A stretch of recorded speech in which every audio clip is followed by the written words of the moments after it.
Um outro aspecto que eu queria colocar é o papel que o Irã cumpre, né? Quer dizer, na política internacional. Que papel é esse? Seria justo afirmar, como existe, né, essa afirmação, que o Irã é um país anti-imperialista? Quem começa agora é Valério Arcari.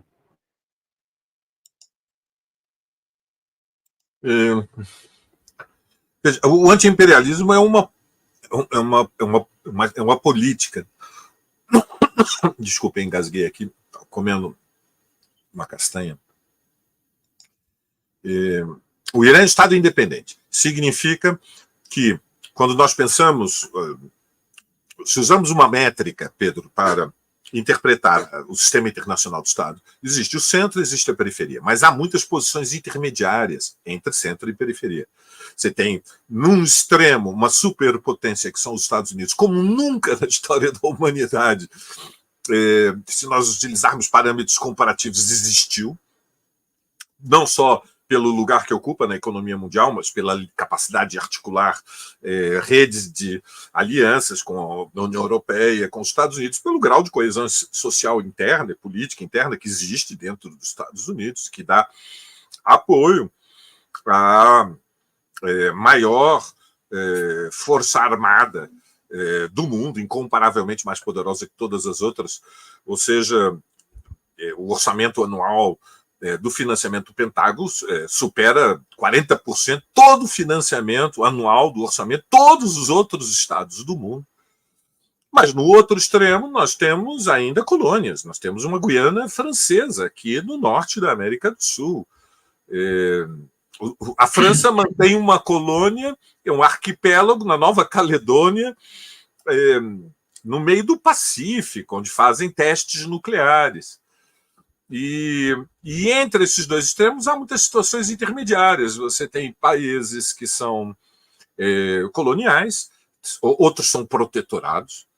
O Afeganistão foi durante anos, o Iraque foi durante anos um protetorado norte-americano. Kosovo era um protetorado norte-americano. Quando foi constituído, o Estado de Israel era um protetorado norte-americano. Depois mudou a sua natureza porque se fortaleceu. Nós temos países semicoloniais, que são países que conquistaram formalmente a independência política, mas continuaram atados através de vários mecanismos que são econômicos, comerciais, mas também jurídicos, assinatura de tratados que estabelecem limites. Por exemplo, do ponto de vista formal, o Brasil não é uma semicolônia estrito sensu, mas ao assinar o TIAR, que é o Tratado Interamericano, foi assinado no Rio de Janeiro, o Brasil aceitou a ordem militar da OEA, que estabelece uma posição de dominação clara dos Estados Unidos em todo o continente. E nós depois temos países que são dependentes, não são mais semicolônias, estão no estatuto um pouco superior à semicolônia. E entre essas posições tem o estatuto dos países independentes. É um estatuto muito instável. Já existiram no mundo, sobretudo no período pós-guerra, diante de uma onda revolucionária que passou pela Revolução Chinesa, pela independência indiana, pela guerra no Vietnã, um período na história que corresponde fundamentalmente ao momento da primeira etapa da Guerra Fria e culmina com a vitória da Revolução Cubana, que o lugar e a quantidade de países independentes era muito mais numerosa. Hoje são absolutamente excepcionais. O Irã é um desses estados, é um estado independente, como Cuba é independente, como a Venezuela é um estado independente, muito mais fragilizado. Então, deste ponto de vista, está em conflito aberto com a ordem, o desenho da ordem da Troika, e tem o direito de se defender. E na sua defesa, mesmo que o regime seja uma ditadura teocrática, e ditaduras fazem eleições, como nós sabemos, o que não é legítimo, ou pelo menos não autoriza concluir que são formas de democracia mitigada, ainda assim tem que ser defendido o Irã diante do Estado norte-americano. Porque, como disse com toda razão o Reginaldo, uma coisa é o regime político, a outra é o lugar que a nação ocupa no mundo. Diante dos Estados Unidos, socialistas devem defender o Irã, não o seu regime político. Reginaldo Nasser. Bom, sem dúvida, o Irã é um país que age de forma anti-imperialista. Isso é fato. E esse fato, inclusive, ele está inserido, né, e tem a ver diretamente com a situação geopolítica do Irã. Não só depois de 1979, a Revolução. A gente olhar desde pós-Primeira Guerra Mundial, Rússia, União Soviética e Império Britânico disputando o Irã, pós-Segunda Guerra Mundial, alguns historiadores hoje dizem que foram os primeiros sinais da Guerra Fria, foi no Irã, foi em torno do Irã, né? E pós-79, mais ainda disputa pelo Irã, né? Entre o Irã. Então, o Irã sempre ficou num centro de disputa e de, obviamente, ambição, principalmente, quase que exclusivamente, das potências ocidentais. A Inglaterra, né, até 1953, sozinha, dominava o petróleo. Mossadegh foi o líder iraniano eleito, que nacionalizou as empresas de petróleo, caiu por um golpe que foi dado pelos Estados Unidos e pela Inglaterra, e a partir de então os Estados Unidos imperou lá de 53 a 79. Então, toda a política de sanção, então, desde 1979, os Estados Unidos implementam uma política de sanção intensa contra o Irã. O Irã é visto de forma muito persecutória nas instituições internacionais. Dou exemplo aqui da famosa questão nuclear. O Irã faz parte do TPI, do Tratado de Não Proliferação de Arma Nuclear, coisa que Israel não faz. Então, é interessante quando se cobra do Irã, mas é possível cobrar porque ele está nas instituições internacionais, né?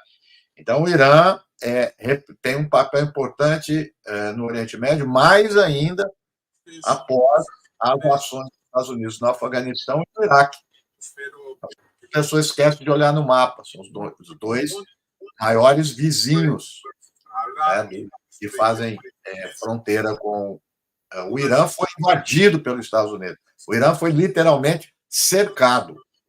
Mesmo sob esse cerco, o Irã cresceu economicamente, mesmo com as sanções, com todos os problemas, cresceu politicamente, ou seja, influência na região, e exerce uma política soberana, autônoma, gostando ou não das posições do Irã. Então, se a gente quiser um exemplo, né, de que tem no mundo de ação anti-imperialista, é o Irã, um dos maiores exemplos, inclusive de sucesso, nesse sentido que eu estou dizendo, de poder.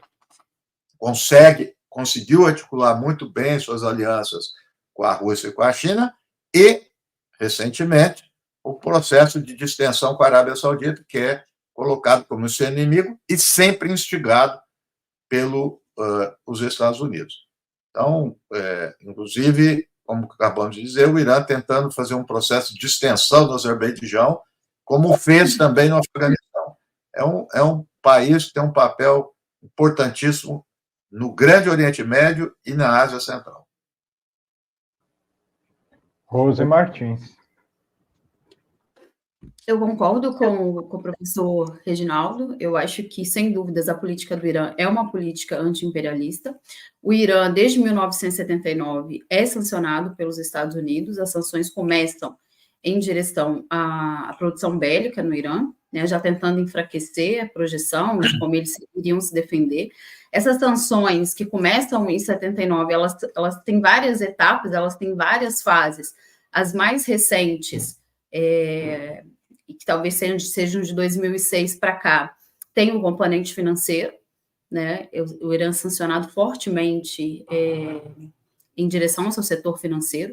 Isso causou sérios problemas para o Irã entre 2018 e 2019, né? Um recuo no PIB muito alto, acho que de 4%, por causa das sanções também dos Estados Unidos ao setor financeiro. Com todo esse cenário que já o professor Reginaldo falou muito bem, de um cerco muito forte ao Irã, Eu concordo também que eu acho que ele pontuou muito bem que é um caso de sucesso, porque é um país que é sancionado há muitos anos, assediado há muitos anos, se mantém como um Estado soberano, conseguiu construir uma economia relativamente diversificada, né, apesar de ser muito dependente das exportações de petróleo, hoje em grande parte direcionada para a China, conseguiu ter ali uma base industrial e uma indústria têxtil, de automóveis, a indústria de automóveis que foi muito impactada pelas sanções também dos Estados Unidos. Então, mesmo com esse cenário, imagine um país que, desde 1979, é fortemente sancionado, né, foi expulso do SWIFT e continua ainda com uma política, com uma retórica de capacidade de um Estado soberano, né, sem abrir mão da sua soberania, mesmo com esse assédio. Então, eu concordo que é uma política de sucesso. É um caso de sucesso, principalmente na região que está inserida, em que os Estados Unidos tiveram muita incidência, principalmente ali depois dos anos 2000.